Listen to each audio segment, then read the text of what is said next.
We're gonna start with 1 cup plus 3/4 of a cup of all-purpose flour, 2 tablespoons of powdered sugar, 3 tablespoons of water, 1 teaspoon of orange essence, 2 teaspoons of vinegar, 1/8 of a teaspoon of salt, and 1 whole egg. We're gonna mix everything together.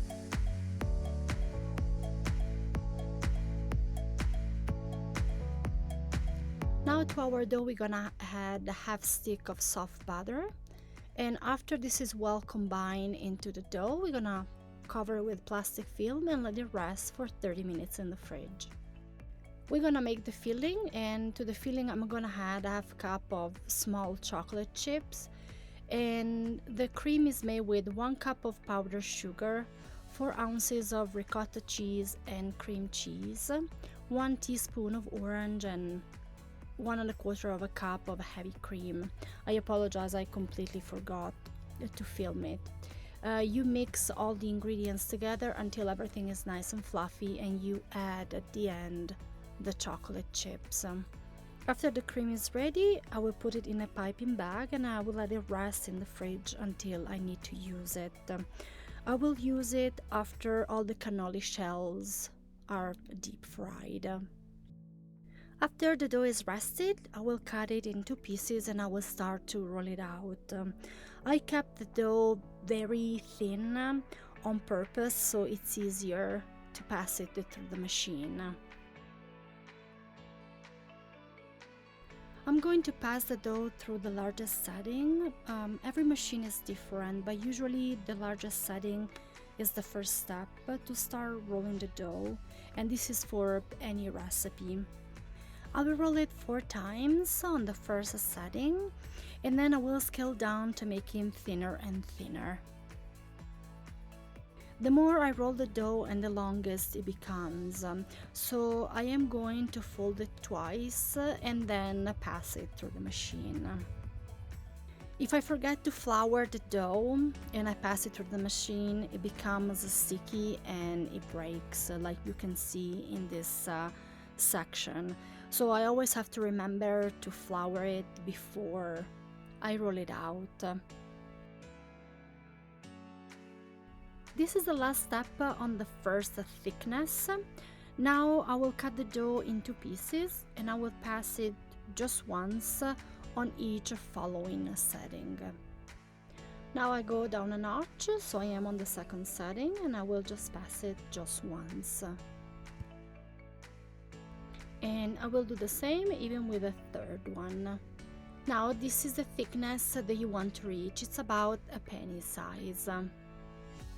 It's time to shape the shells, so I could use a pizza cutter and make squares, but in this case I actually prefer to use a cookie cutter that it's about 5-inch diameter. Here I am just measuring if the dough actually fits the mold. This is an important step on how to seal the cannoli. Inevitably some of them will open up. But if I use an egg wash and I press the 2 flaps together, I have a much more success of actually keeping them together.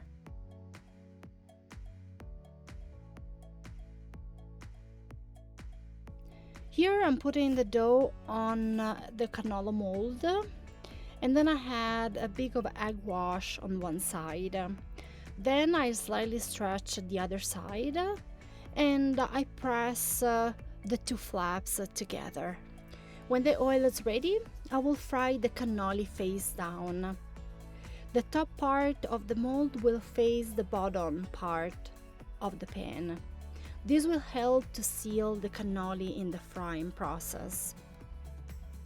The cannoli are ready when they are golden brown and they have a little bit of the bubbles all around them.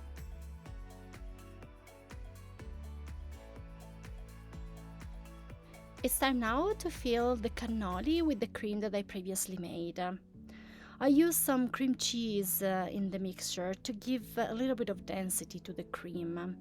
Originally, it should be used sheep ricotta, which is very hard in consistency. Unfortunately, I wasn't able to find it here, so I use half cream cheese and half ricotta to give the right consistency. After I am done filling out the cannoli, last final touch is to sprinkle some powdered sugar on top, and then they are ready to be served.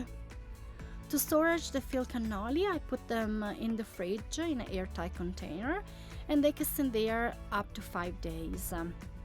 The shells, to the other hand, can go on a shelf for 3 days and they will still keep their crunchiness. I hope this video was useful. Thank you so much for watching.